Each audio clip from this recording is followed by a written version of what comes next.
Too late for me.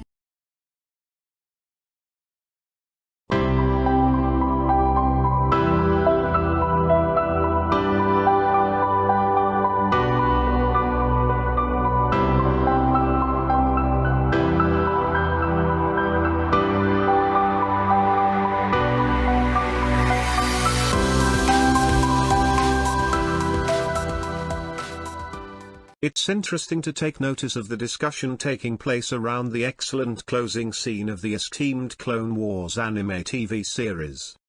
Belatedly then, we are able to tie in the eras of the journey of Anakin to Vader and back again across the Clone Wars era, the Rebels era and the original trilogy era. More specifically, we are able to see the relationship between Anakin/Vader and Ahsoka and how it led to the relationship with Luke. The way this has all been explored works, especially when taking the Morthais arc into account. In leaving the Jedi Order following her prosecutorial trial, Ahsoka in a way arguably did what Anakin should have been able to do. That is to strike out on his own and be free to pursue his relationship with Padme.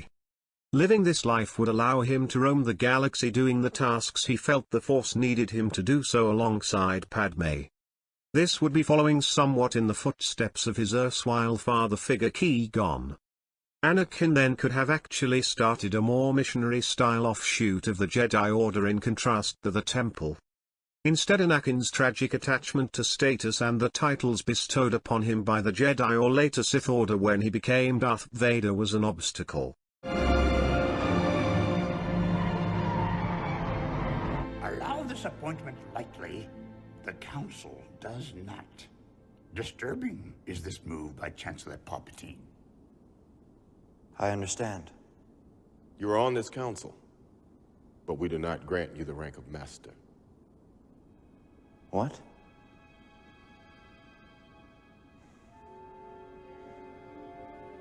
How can you do this? This is outrageous. It's unfair. How can you be on the Council and not be a Master? Take a seat, young Skywalker. Forgive me, Master.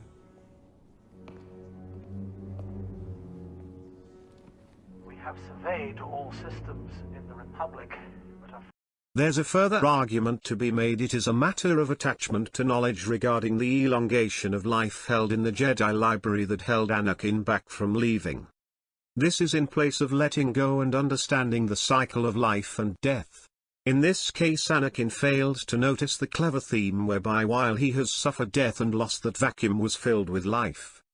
Namely, as his mother died, Padme came more fully into his life, and if Padme were to die during childbirth, then he forgot to consider that Luke and Leia, or perhaps Qui-Gon Jr. and Leia, would have flowed into his life. There's an amount of debate over the color of Vader's eyes, which are just discernible behind the mask during a moment in the scene. The big clue lies behind the owl, which is a hint of Ahsoka's link with the daughter figure in the Morthais arc. During the Morthais arc, Anakin is turned to the dark side by the son figure who shows him some of his future dark deeds as Vader. This is then reset by the father figure.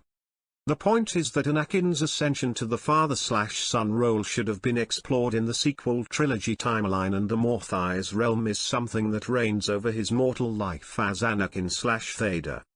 Ahsoka is linked to this via the fact she was resurrected in Morthais through Anakin utilizing the fading life force of the daughter figure.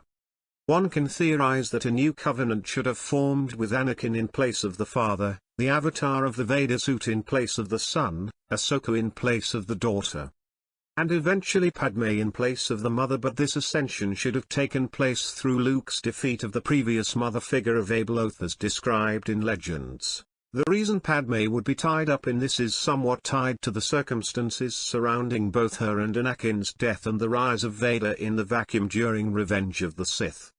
And so through Palpatine's manipulations of the Force there is something of a link to Anakin and Padme's life force. Back to the closing scene of Clone Wars though. While the entire scene is a rather bittersweet ending to the journey the characters have all gone through with each other, there is the one moment whereby while holding the lightsaber he gifted Ahsoka, he looks up to see the daughter owl. This ties in with the scene's theme of death in the sense that the owl seems to be circling akin to a vulture.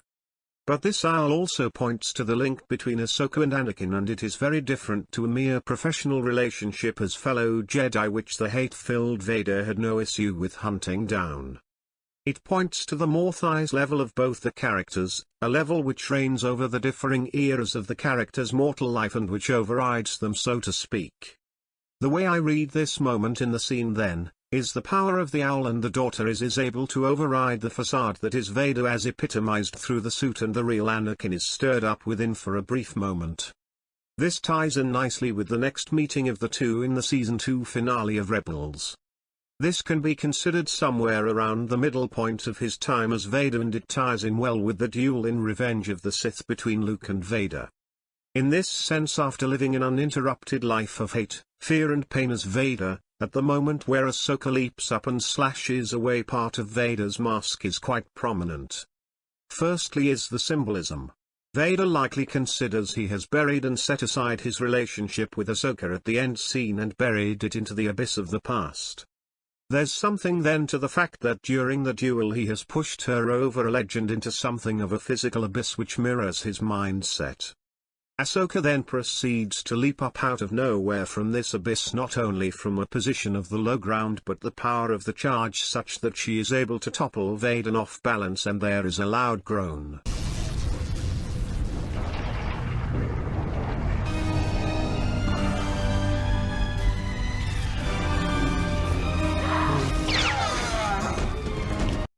There is a symbolism here that this is also a turning point where the Anakin aspect of his personality is starting to lash out or be resurrected from the abyss within. The facade of the psyche of the Vader personality has been pierced as the mask and been lowered for a brief moment. Intriguingly, we hear two voices, one is perhaps Vader but the other is perhaps the desperate cry of Anakin we hear silently call out for help during the Mustafar lava scene to Obi-Wan, and the call to Padme before the Vader mask is lowered onto him.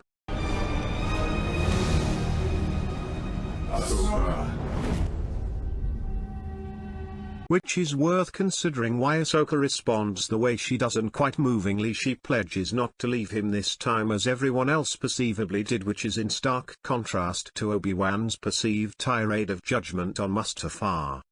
While the Vader psyche recomposes itself and responds with a clarification of death. You and I are tied together, and your strength runs through me. It stands to reason that this is perhaps the moment the cracks begin to appear and Anakin slowly begins to stir back to life. This ties in nicely with the time frame of Return of the Jedi. In particular the scene where Luke surrenders to Vader. The mere mention of Anakin sees Vader get triggered and react forcefully. I've accepted the truth that you were once Anakin Skywalker, my father. That name no longer has any meaning for me. But the excellent body language of David Prowse wearing the suit points to the conflict beginning to rage within.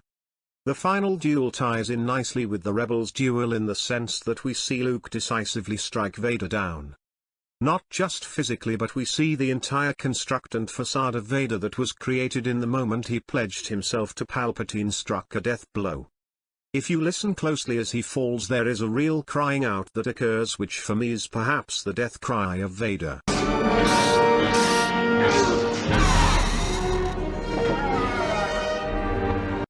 It was not just a physical defeat, but the fact Luke was able to overwhelm him in a rage also inexorably burst the mythos that there was a great indomitable strength to be found in the dark side. Young fool. Only now, at the end, do you understand? Cleverly, we see the body language of Prowse in the suit is totally different. There is a helplessness akin to the moment the suit was constructed around him with the mask lowered and he calls out to Padme. Ahsoka's earlier moving line about not leaving this time is followed up by what would have been a startling pledge of affiliation to a helpless and weak Anakin that was free of judgment. Never. I'll never turn to the dark side. You failed, Your Highness. I am a Jedi. like my father before me.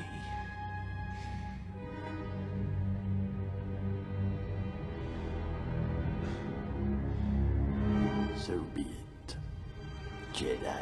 Once again the body language is great. We can see that it is not Darth Vader that is getting to his feet but a very different person. We can perceive that it is Anakin Skywalker that gets to his feet after such a long time and can be seen as something of a mirror to when he rises as Suit Vader on the medical table. Indeed, it's quite intriguing to see how crucial scenes Revenge of the Sith and Return of the Jedi have been made to mirror each other as the fear and dark side rises in Anakin in the former and as the light side slowly rises in Vader in the latter. Watching the excellent execution of the Clone Wars finale is rather quite bittersweet, as it points to the relationships and themes that should have been explored in the sequel trilogy, as I have mentioned in a previous video, instead of the nonsense we ended up with. The character of Ahsoka was in existence by the time The Force Awakens was made and could have played a vital role in reconciling Luke and Leia to their legacy.